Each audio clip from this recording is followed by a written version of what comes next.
Chapter 2, Uzziah the Young Man. And there is a note at the bottom of the page that says, the stories of Queen Athaliah and King Joash come from 2 Kings chapters 11 and 12, 2 Chronicles 22, 10-12, and chapters 23 and 24. Now beginning the chapter. A career for Uzziah was easier to nail down. Through the years, King Uzziah had never forgotten what Amos did for him. They saw each other often and never failed to find something interesting to talk about. Uzziah was aware of how sadly the marriage between Amos and Anya had turned out. Yet they did stay together. At first, Uzziah had guaranteed it by the staff he assigned to work for them. As the years went by, Anya could have left if she had wanted to, but somehow the marriage and the child ultimately provided something she had found lacking in her life. Uzziah had not failed to notice their wonderful son and was gratified that he could be a member of the royal family. He never missed an opportunity to tell Anya that Uzziah was growing into a valuable member of the court. Now, knowing that his time was short, Amos presumed to send a message asking the king to visit him in their apartment. Only the urgency he felt prompted him to request such a visit. When King Uzziah arrived, he was shocked to see his friend in bed, looking very frail. Uzziah had been sent off on an errand, so the two men were alone. Concealing his concern, King Uzziah asked Amos what was on his mind. Amos' appeal was that Uzziah be allowed to take over his job as court reporter. For years, Uzziah had been helping his father work, so he knew the job well. The proud father said that his son could do a better job than he ever had. He saw that Uzziah had a great gift with words. He felt sure the boy's intelligence came more from the royal side of the family than from his.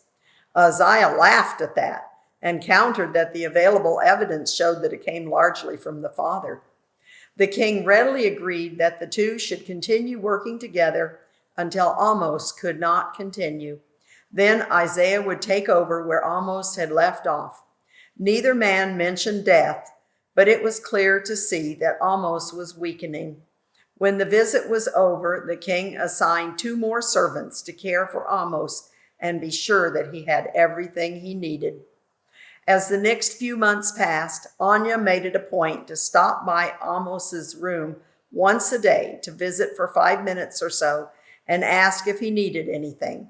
That was as close as she had ever come to apologizing for all the years of ignoring and belittling him, but he appreciated the effort she was making. His father rested in death before Uzziah turned 20. The two of them had been so close-knit for years that Uzziah mourned his father's passing for a very long time. He would never cease to take pride in his father and referred to himself over and over as the son of Amos. Anya was happy that she was now the only one with the responsibility of choosing a wife for her son. A few months before, when she had asked King Uzziah to negotiate for Janina, he had laughed at her. Aware of the girl's character, he pointed out that Anya was trying to set up her son for the same kind of marriage she had had the first time. Did she really want to do that? Probably not. With nowhere else to turn, she dropped the idea. Despite her best efforts, Uzziah proved to be an exceptionally difficult young man for whom to find a wife. Having learned from Amos that a marriage would not happen if Uzziah did not agree, she presented the name of one girl after another, but Uzziah was very resistant. If a disagreement between mother and son became too forceful, usually because the potential bride's family was offering a large dowry that Anya wanted to get her hands on, Uzziah would speak to his cousin, King Uzziah. Immediately word would come that this marriage was not allowed by the king. Uzziah soon became an outstanding historian of the events of King Uzziah's reign. A year passed quickly. It was a pleasure for Uzziah to go to the palace every morning and sit in on all the king's consultations so he could accurately write down what had taken place. King Uzziah was a righteous man, eager to make decisions that were right for the kingdom, as well as right in God's eyes. Frequently, he would remind his counselors that God was the actual king of Judah. He, Uzziah, was merely the errand boy. And the evidence showed that as long as he maintained such a humble attitude, God gave him success. His reign, especially when he alone was king after his father was murdered, was a time of exceptional prosperity. He repaired what had been damaged during his father's time. He regained the territory that had been lost. He greatly strengthened the military power of Judah and beautified Jerusalem.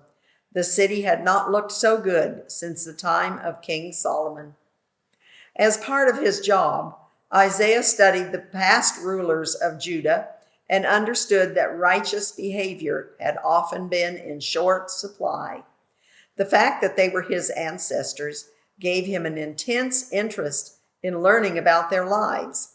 His great-great-grandmother, Athaliah, had grabbed the throne when her son, King Ahaziah, was killed, 2 Kings 9:22-28, and then had done her best to kill off every male member of the royal family descended from King David, 2 Kings 2:11. Fortunately, Jehosheba, the aunt of those who were being killed, but not the daughter of Athaliah, 2 Chronicles 22:11, was married to Jehoiada, a righteous priest. She had the same father as the king who had been killed, but she had a different mother. She managed to steal away Joash, the youngest son of the dead king. She and her husband hid him in the temple for 6 years while they prepared him to be king and taught him how to live for God. Meanwhile, Athaliah ruled the country and built a temple to Baal filled with altars and idols. She hired priests of Baal to be the chief spiritual leaders in Jerusalem. It was too dangerous to disagree with her, so most people went along with her commands. Those who didn't go along stayed very quiet and prayed that God would somehow return the city to righteous rulers. At last, the time was right. A growing number of the people were sick and tired of Athaliah's rulership. Jehoiada secretly made agreements with military chiefs who discreetly gathered all the Levites and the heads of Israelite families from all the towns. Sabbath morning came, the day when Athaliah was least likely to show up at the temple. Jehoiada gave instructions to each group as to where they should stand and what they should do. Little King Joash was brought out by Jehoiada and his sons. A crown was put on his head, and he was presented with a copy of the books of the law written by Moses. Then they anointed his head with oil and shouted, "Long live the king!" Crowds of people were running and shouting and cheering. God had remembered them. Athaliah heard the deafening noise and came to see what was happening. What she saw was little King Joash, flanked by trumpeters, choirs singing praise songs, and crowds of people rejoicing. She tore her robes and shouted, "Treason! Treason!" Because Jehoiada had so well organized the groups, they had no problem in capturing Athaliah and taking her away from the temple to be killed. Anyone who sided with her would get the same treatment. Next, the leaders tore down the temple to Baal, smashed the altars and idols, and killed the priests of Baal. Jehoiada then presented a covenant that he and the people and the new King Joash would sign, agreeing to be the Lord's people. All the years that Jehoiada lived and led out in the temple services, King Joash followed God. Isaiah was happy that his great-grandfather Joash had had so many good years. When Jehoiada, the priest, died at the age of 130, he was buried with the kings of Judah in honor of how much he had done for the kingdom and the temple. Unfortunately, with Jehoiada out of the way, King Joash's advisors persuaded him to abandon the temple of God and worship the pagan Asherah poles and idols instead. God sent messengers to try to bring the kingdom of Judah back to true worship, but they were rejected.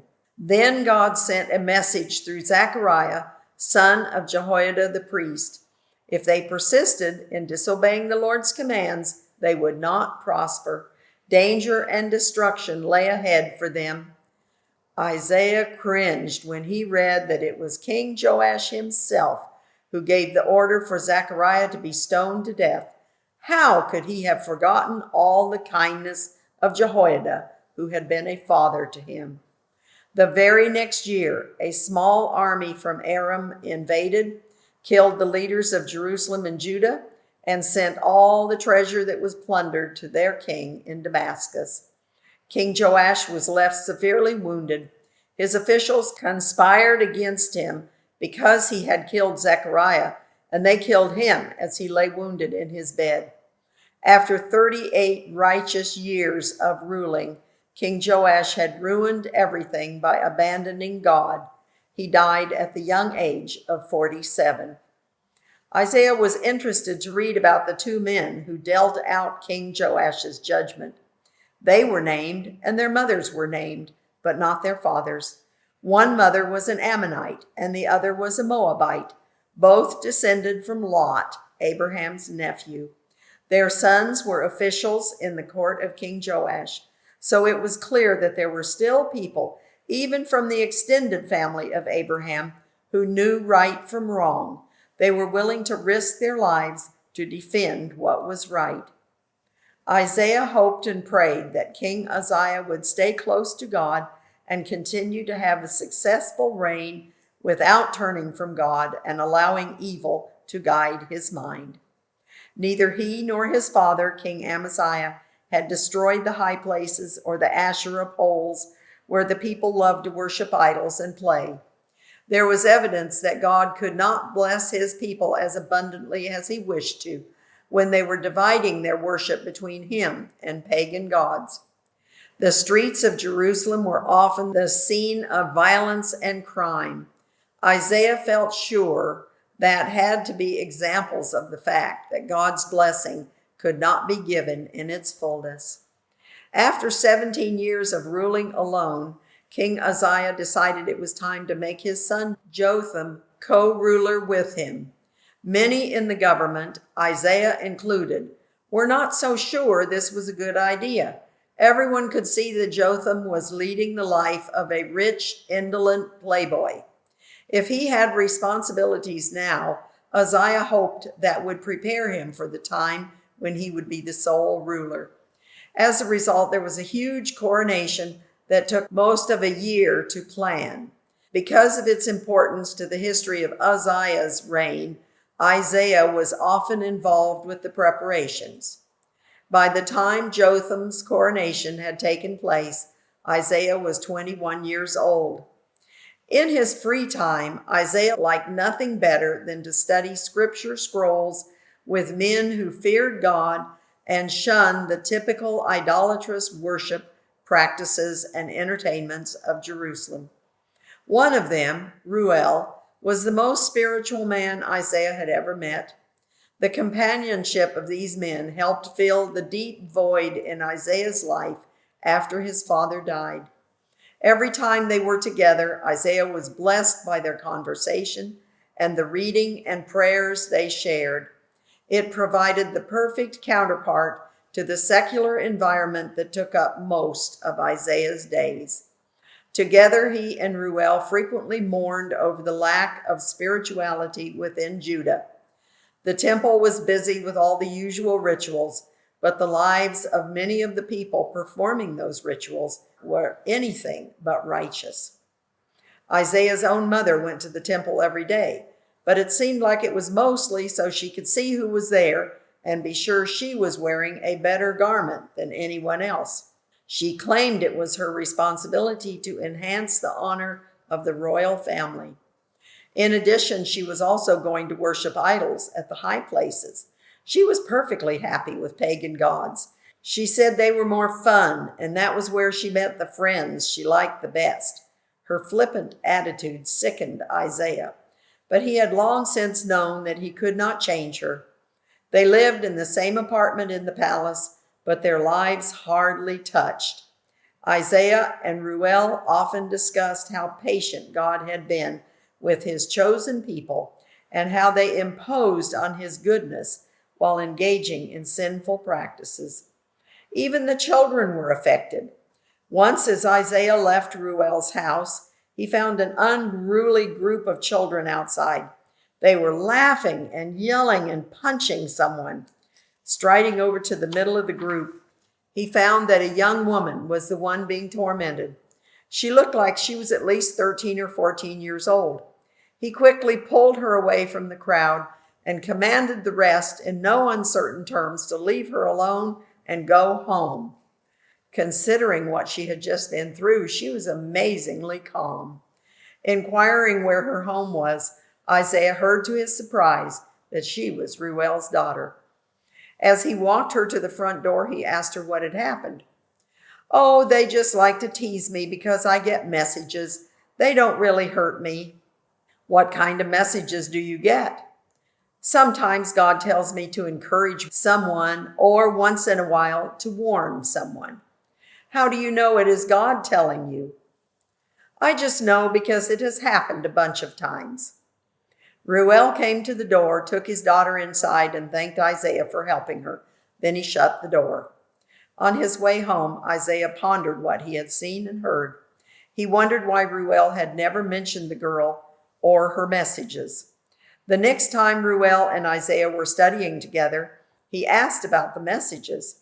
Ruel looked embarrassed. He said he and his wife were not sure what to make of them and were afraid something was wrong with their daughter's mind. Isaiah asked, "Do you see bad results from her messages?" "No, I can't say we do. In fact, several years ago, when she was really young, she told me I needed to study the scrolls, and that was when I started reading. She told me God gives her the messages." "Yes," Ruel replied, "that is what she always says." "But you aren't so sure?" "Well, it's more complicated than that. It is an impossible thought that God might have put a prophetess in my humble home. It just could not be true." Isaiah lightly disagreed, but of course, anything is possible. It will be interesting to see what happens to her and her messages as she grows older. "Yes, I suppose so," her father said hesitantly. "Meanwhile, isn't she marriageable age?" Again, Ruel hesitated. "According to the customs of our people, she is. But my wife and I have decided not to arrange a marriage for her because she may not be mentally sound. She is a good girl who can stay home and continue to help us as we get older." "You, as her parents, would know best," Isaiah finished, and the two men turned to the scrolls. One day, some months later, as Isaiah approached their apartment, his mother met him at the door crying. He didn't remember ever seeing her cry before. He was unsure what to do. Should he hug her? Should he pretend not to see and ignore her? As it turned out, there was no ignoring her. He was the reason she was crying. She pulled him inside the door, slammed it shut, and sat him down on the nearest bench. Then she exploded. "You seem so pious, but you really are a naughty boy. People are talking about you." When Isaiah was able to get a word in edgewise, he queried, "What in the world are you saying? I have no idea what anyone could complain about. I am busy at my work and I do little else." "But you spend time with men I don't know," his mother sobbed. "Men who are outside the palace." "Well, it's true. I study the scrolls with some righteous men I have met in the city," Isaiah acknowledged. "How would anybody know they're righteous? How would anybody know you were spending time studying the scrolls?" she asked accusingly. "Why would be doing anything else?" Isaiah questioned, confused by her lack of logic. "People are asking me why you aren't married. They are suggesting something is wrong with you." Now Anya was crying hard again. The light began to dawn as Isaiah watched his mother closely. He could see this was a new ploy to try and bend him to her will. How many times has she tried to find him a wife? The problem was that her idea of his wife was not his idea of his wife. Maybe he could figure out a way to pacify her without letting her choose for him. Uzziah was not against getting married. He just did not want the kind of wife his mother would find. Uzziah stood up, which caused his mother to quiet down as she wondered what he was about to do. He spoke. "All right, I see that it is terribly important to you that I get married. Let me go to the king and ask him to choose a wife for me. He was the one who arranged your marriage. He can do the same for me." "I don't know," she hedged. She could see that this would keep her from choosing her daughter-in-law. "He didn't do so well for me. Are you sure you will be willing to accept the wife he chooses? As a result of your marriage, I am your son. Is there someone else you would rather have as a son?" "No," she admitted. "You are a good son." Tears turned to pouting as she realized that once again her plan was foiled. Here she had the most handsome son and the one with the most power at court, but she couldn't find any way to control him. He was always beyond her reach. She prayed and prayed to the gods to help her manage his life and make him popular with her associates, but the gods never seemed to hear her prayers. "Please convey my regards to King Uzziah. I request a private audience with him at his convenience." "Of course, Uzziah. I'm sure he will send you a message when you can see him," responded the court official with a bow. Even though Uzziah sat in on the morning conferences and knew all the state secrets, he seldom actually visited with his cousin, the king. The personal nature of the request he planned to present meant that this visit had to be a private one. Because the king was actively involved in projects all over the kingdom, it could be some time before he would be able to fit in a personal interview with Uzziah, who was happy to wait. Now that he had found a way around his mother's incessant attempts to find him a wife, he was happy to lay aside that subject and continued to concentrate on his career. Uzziah loved to fit words into powerful, beautiful language. As he wrote his notes on the events of the day, he was not satisfied to just use whatever words would convey the meaning. Instead, he labored over the words he would use and how he would arrange them. Sometimes he was accused good-naturedly of writing poetry instead of history. But his poetry was sound. Nobody complained that he was making a report that was not true. It was reporting that read so well that it was memorable and pleasing to the ear. His grammar was perfect, despite the fact that he had received all of his education in the history section of the palace. Many of the men he worked around were well educated. From them, he learned the elegant sound of the court language and how to write it appropriately. And then he perfected it more than anyone else. It was clear that he had been destined for this job. It was weeks before his cousin called him to his private apartment. King Uzziah well respected this young man who made such a contribution to his government. The fact that he was a member of the royal family just added to his already stellar reputation. King Uzziah waited eagerly to hear what Uzziah had come to request. "Your Majesty, may you live forever," began Uzziah. "Oh, come on, we're family members. Why so formal?" asked the king. "I never want to impose on your kindness, which has already been great to my family, and I'm afraid that this time I may be imposing. What can I do for you? I'm sure it's something we can work out. By the way, how is your mother?" "She is fine, the same way she's always been." Uzziah laughed. "I think I understand that." Uzziah continued, "You have helped me out several times when she was determined to arrange a marriage for me with someone unsuitable. Now I have told her I would ask you to arrange my marriage. That way I don't have to fight with her anymore over her unfortunate choices." Uzziah looked grave. "I know it was your father's deepest wish to live long enough to see you happily married. What did he say to you on the subject?" Isaiah looked a little bashful as he admitted that his father always asked his advice, even though it was totally contrary to the usual practice. And he never suggested anyone you could seriously consider? I tried to seriously consider all of them, just because he talked to me about them, but none of them interested me. What makes you think I can do any better than your father? Now Isaiah looked really embarrassed. Maybe I have found someone who does interest me. My mother would hate the thought of this girl, but if you could give your blessing, my mother would not be able to protest. The king smiled. How very interesting. Do you want to tell me who she is? First, let me say that I have not approached her parents. They have no clue of my feelings. I didn't have a clue myself until my mother started crying and pressuring me again about the necessity of marrying. Furthermore, this girl's parents don't expect her to marry. Then Isaiah told King Uzziah about his encounter with Ruel's daughter Yishka and the conversation he had later with her father. He included her calmness in the face of torment and said he thought such a personality might be able to get along with his mother.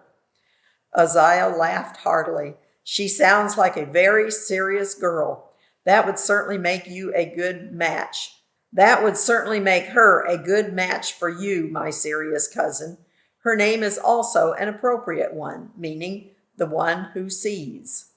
Isaiah smiled. He liked her name. Here is my suggestion. Continue your visits with her father. Observe anything you can that will let you know more about her.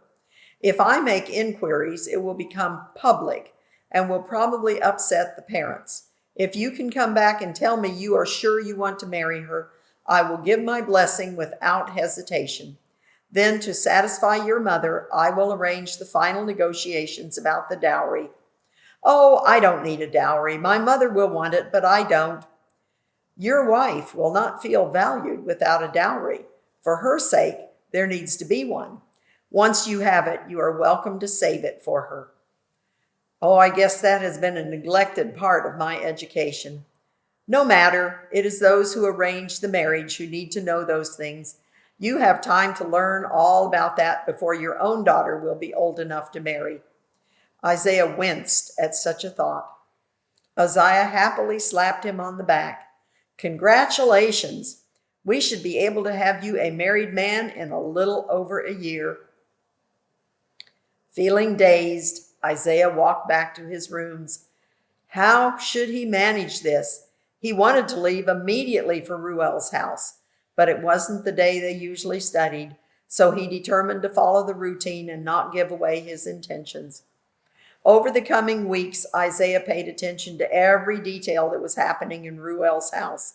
He had never done that before, and now he was trying to act naturally but was finding it hard to do. Ruel looked at him questioningly from time to time and asked him if he was feeling well. He said he had never felt better. At last he couldn't wait any longer. Finding himself completely alone with Ruel, he asked a series of questions. Do you consider me a friend? Of course I do. I consider you one of my best friends. Do you think of me as a trustworthy person? How can you even ask such a question? With all the corruption going on in this town, how many other people besides you do I know who are trustworthy? If the king should send emissaries to ask you something about me, could you promise to talk to me about it and not jump to any decision before asking me? What a strange question. Isn't the king your cousin? What would he want with me? You will soon know, and then we can talk directly about it. About what? Asked Ruel. You will know soon. Ruel was mystified, but began to have his suspicions while he waited for the visit. Before long, the message had gone to the king, and he had entrusted a man with the task of negotiating the marriage arrangements with the parents. They, especially the wife, were so shocked by the proposal that the man had to return a second time after Ruel and his wife had an opportunity to talk with Isaiah. Upon hearing his plea that their daughter would be the perfect wife for him, they reluctantly agreed, and the arrangements began to go forward. Once the marriage contract was about to be signed, Isaiah asked permission to visit with Yishka. She was escorted into the room, modestly keeping her eyes down.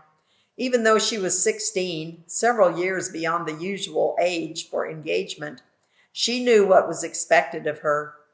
Isaiah began the conversation by asking her age and the order and ages of her siblings. Then he ventured to ask her what her favorite foods and activities were. She solemnly answered each question while still looking at the floor. Then he changed his tactics and mixed up the information about her sisters and waited to see if she would be confused or offended. No, instead, she teased him by asking about his non existent siblings. He asked her why in the world she would want to get married when she was living in such a happy home. Her eyes twinkled as she looked up and responded by asking him why in the world he would want to get married. Now she had become more comfortable, so he became more serious. He told her he understood that her parents had not planned that she should marry, but that he had liked her from the first time they had met. He had become convinced she would make a good wife for him. Now she had the courage to ask him some serious questions. What about my messages? Will that bother you? No, I like the fact that you're such good friends with God that he gives you messages to deliver. I hope he will send you a message for me someday. I know you live at the palace and are a member of the royal family. I am a very simple girl. I don't know how to act in such a place. I have thought about that. We will get our own home to live in, away from the palace. This is something I especially wanted to talk to you about. I am providing your garments for the engagement party and later for the wedding. They will be very different from what you have worn before, but because I have a position in court, I ask that you wear them. Once we are in our own house, you will be able to dress however you wish. Here is something else I must tell you. Remember the day I rescued you from those mean children? Yishka nodded. I was very impressed with your calmness under those circumstances. My mother is a difficult person. She will not be pleased with our marriage. Because of what I have seen in you, I am confident you will be able to patiently bear with her strong personality. She will not be living with us, so you will not see her very often.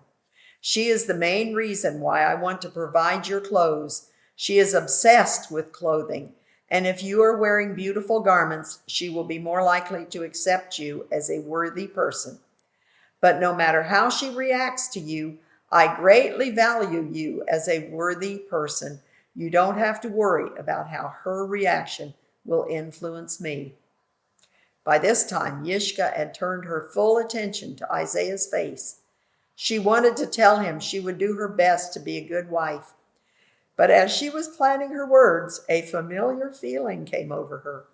For a moment, she looked upward and held very still. Then she took his hand and said, I have a message for you and for me. God has a very special work for you to do, and I will be your helper. The touch of her hand had sent an electric shock through Isaiah. He looked at her with new eyes and thought a year would be a long time to wait to marry her. But the time would pass, and God himself had given them his blessing. That was beyond anything he had hoped for. When would he get to know God's plans, the special work he was to do? Never mind, in God's own time he would know. The next day, 3 palace dressmakers arrived at Yishka's house. Isaiah had given them orders not to reveal to anyone where they were going or what they were doing. They were to prepare several outfits for Yishka and make garments for her mother and sisters as well. The household was soon in an uproar. The whole family was astonished by the fabrics, the styles, and the thought of such rich-looking clothing. Yishka hung on to the memory of Isaiah telling her he wished her to dress this way, at least until after the wedding. That evening, when Isaiah received a report, he heard that Yishka stayed calm and serene throughout the events of the day. He smiled because that was exactly what he had expected of her. With the king's blessing, the engagement party took place in a large private hall. It was the first time Anya had met her soon-to-be daughter-in-law. Until then, she had been in the dark about who this girl was and what kind of a family she came from. Crowds of people attended, many of whom worked with Uzziah in the palace.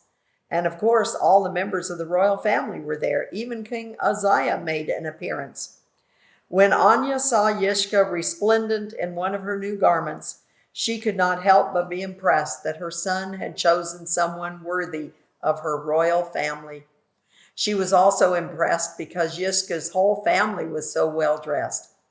The husband must be someone very important, Anya thought, but who was he? She was not able to corner Uzziah that night to ask him, so she spent the evening quite happily, satisfied with the event and the thought of a future with a stylish and beautiful daughter-in-law. This would surely be someone she could deal with. Uzziah had almost never seen Yishka looking happy before. She hadn't looked unhappy, just solemn, but now she was radiant. For years her life had been filled with the jeers and laughter of those who thought she was crazy. She had sadly looked forward to the long, lonely future that lay ahead while she watched other girls her age getting married and moving to their new homes. By now, she should have been already married for at least 2 years, but such a life was not to be for her. Amazingly, all that had changed. Now she was marrying into the royal family, marrying one of the most powerful men in the court, who she knew as a kind and God-fearing person. Wearing the elegant apparel he had provided, she perceptively watched the respect and even awe dawn in the eyes of those who had formerly made fun of her. Her mother-in-law was a wild card. Yishka could not tell what she was thinking, but at least she was not unfriendly. Uzziah found an opportunity to tell her how proud he was of her, how well she had carried herself through the ceremony. Now they had a year to make all the preparations for their life together. Only rarely could they expect to have a private moment. He had to find and prepare their house. She had to prepare the household linens and goods they would need. More garments would be readied for the marriage ceremony itself. It would be a year brimming with activity and hopes for the future. For Uzziah, his task was not burdensome. He gave the responsibility over to the appropriate court official and returned his attention to his writing. Every few days, his agent would take him to seek a house to approve or disapprove.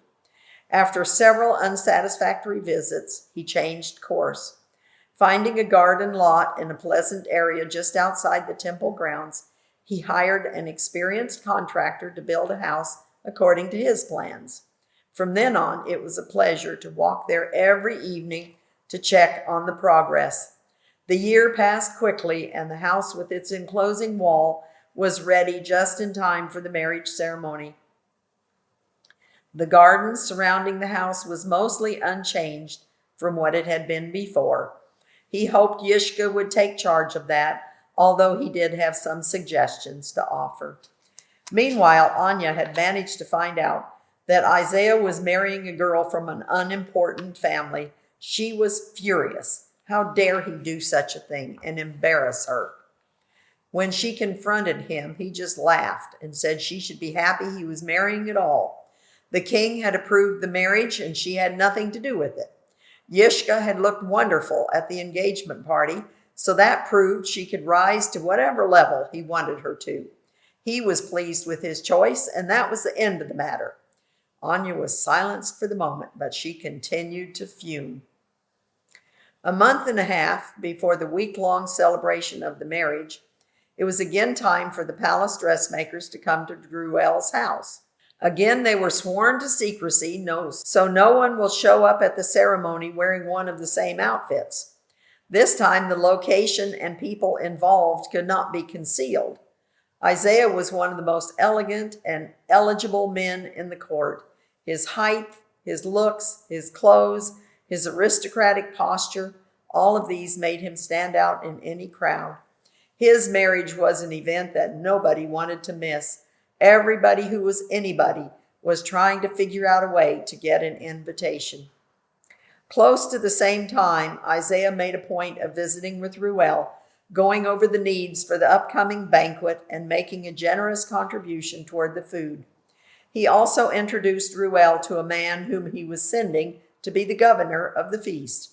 That person would determine the menu, order the supplies, and guide the kitchen staff in food preparation. During the week of the wedding, he would also be the master of ceremonies and introduce each part of the program to the assembled guests. Since he also worked in the palace, he knew exactly what royalty expected during marriage feasts. Much of the stress and pressure Ruel had been feeling was relieved after that interview. Now he could relax and just be the fond father of the bride. Before they parted, Ruel and Isaiah promised each other that they would get back to studying the scrolls again just as soon as this marriage ceremony was completed. Each of them had missed the studying they had done before the house was being built, the dressmakers were in the way, and the plans for the 7 daily ceremonies were being finalized. Once again, life would hopefully slow down to what had previously seemed normal. The day came for the wedding to begin. Everything was in readiness. The bride was tall and beautiful. The groom was handsome. The decorations were worthy of the palace. The continuing feast came off without an incident. The food was delicious. Everyone who attended agreed it was a high point of the season. Day by day, each person had played his or her part. When the various feasts and ceremonies were finally ended after 7 days, Isaiah took his bride and her family to see the new home. Inwardly impatient, but without a comment, Yishka allowed everyone to go as they wished from room to room and look at everything. She waited, rejoicing in the thought that Isaiah had prepared such a nice home for her, so much better than anything she had ever dreamed of having. Then, at last, they were alone. The others had left. They could now begin their life together that they had been dreaming of for a year. They could not know at that time how many years of happy union they would have, or what God had planned for them, or what sorrows they would endure. Barely 2 weeks after Isaiah and Yishka's marriage, there was a crisis in the palace. King Uzziah was about 60 years old, the best king by far that Judah had had in a long time, and certainly the most powerful. The kingdom had greatly prospered during his reign, exceeding in size and wealth that of almost all the kings before him. During most of the time that he had been king, Uzziah had been a godly, humble man. But as his power increased, that began to subtly shift. When Isaiah was suddenly called to come immediately to the temple, he never dreamed what he would find. He rushed over only to be met by a priest who was waiting there to explain what was happening. It seemed that the king had gone mad. For some reason, he decided that he could burn incense at the altar, a task assigned by God solely to the priestly descendants of Aaron. Nobody was able to stop him from going right into the holy place. Through many centuries, that task had been reserved for the priests alone. Now here was the king, saying he could do whatever he wanted to. As Isaiah arrived, the high priest determined to go in and try to dissuade King Uzziah. 80 additional priests declared their intentions to accompany him. Surely such a crowd would have a calming effect on him. But no, instead of backing down, he became furious and raged at the priests, calling them arrogant and stiff-necked and proud. He loudly accused them of trying to usurp his power after all he had done for the country. Outside in the court of the men, Isaiah could hear clearly every word the king said. His heart sank. What he had learned from the story of King Joash had led him to pray that this would never happen to King Uzziah. Yet now it obviously had. The honor guard who had accompanied the king to the temple also heard every word and looked at each other uncomfortably. The priests stood there wondering what to say or what else they could do to get him to leave the holy place. In an instant, their problem was solved. 81 priests all at once recognized what had taken place. Leprosy had broken out on Uzziah's forehead. The shocked look on their faces made Uzziah halt his tirade. All of them were looking at his forehead, so he put his hand up and touched the swollen, scaly patches that had never been there before. He recognized that God had spoken. The priests had been right in trying to remove him. Now he himself could not get out fast enough. He begged them to forgive him and pray that God would heal him. His honor guard melted away, running to the palace as fast as they could. Outside, he found only Isaiah. "Help me, Isaiah. What should I do? Please pray that God will accept my apology and heal me." "Yes, we will certainly pray for that, but in the meantime, let me get you back to the palace before more people see you. The fewer people who know about this, the better." Unfortunately, everybody was out and about that morning, and some of them had also heard Uzziah's words from inside the holy place. As they peered at the king, how often did they actually get to see their king? They recognized the most feared disease of the time. Before King Uzziah and Isaiah could reach the palace, the news had preceded them. Guards came out to direct them from a distance to the back of the palace where there was an isolated garden area. There a tent was hastily put up so the king could rest in its shade. Food was brought for him and set down several yards away. Isaiah stayed with him and brought the food over for him to eat. Both men were so stunned by what had happened that they didn't know what to say. Isaiah prayed for him several times as the king wept. After a while, King Uzziah regained his composure and called for his son Jotham so that he could consult with him on state business. Isaiah delivered the summons to a guard. As he and Uzziah waited for Jotham, Isaiah tried to comfort his cousin. "God still loves you. Maybe he could see that this was the best way to get your attention." "Well, he certainly has done that. Maybe I can still rule from out here in the garden." Isaiah doubted it, but didn't say so. About that time, some workmen came and began building something nearby. Then, at a distance, Isaiah saw a guard motioning to him. He went over to see what the man wanted. He handed Isaiah a message for King Uzziah from Jotham. Uzziah began weeping again as he read it. "Dear father, I am afraid to come to see you because our kingdom will be in danger if both of us get leprosy.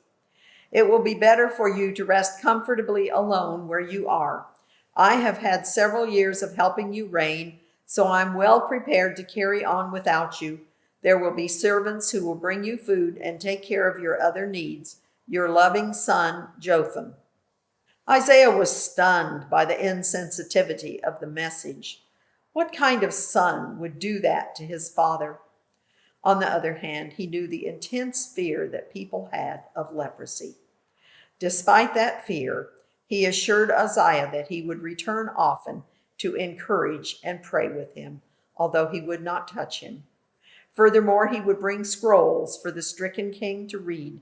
They would have to be burned afterwards, but that was okay. Isaiah stayed there throughout the day, and together the two of them watched the workmen build the little house where King Uzziah would spend the remaining years of his life. It was with great sadness that Isaiah finally tore himself away in the evening. He knew that Yishka would be concerned because he had been gone so long. She may have already heard what had happened. When he reached home, to his surprise, he found that Yishka was angry. He was shocked. She had never shown so much emotion. He tried to quickly explain, but she was unmoved. Finally, he told her to stay far away from him and wait to have their conversation until he had bathed and burned all the clothes he had been wearing. He added that he wasn't particularly worried about either of them getting leprosy. After all, God had sent them that special message. He was just taking precautions to protect others from fearing that he could pass on leprosy to them because he had stayed close to Uzziah. As soon as he could, he patiently listened to Yishka complain. She had waited all day for him to get home in the evening. She had the meal ready on time. He didn't show up until the food was cold and the fire had gone out. She had barely heard that there was a problem in the palace. Why hadn't he sent her a message? He apologized profusely and answered as best he could, while thinking to himself that after 2 weeks of bliss, now he had to realize that marriage was not always going to be perfect. Too bad. Or was it? His new wife had real emotions that could erupt at any time. Maybe that was kind of interesting. Real life was settling in.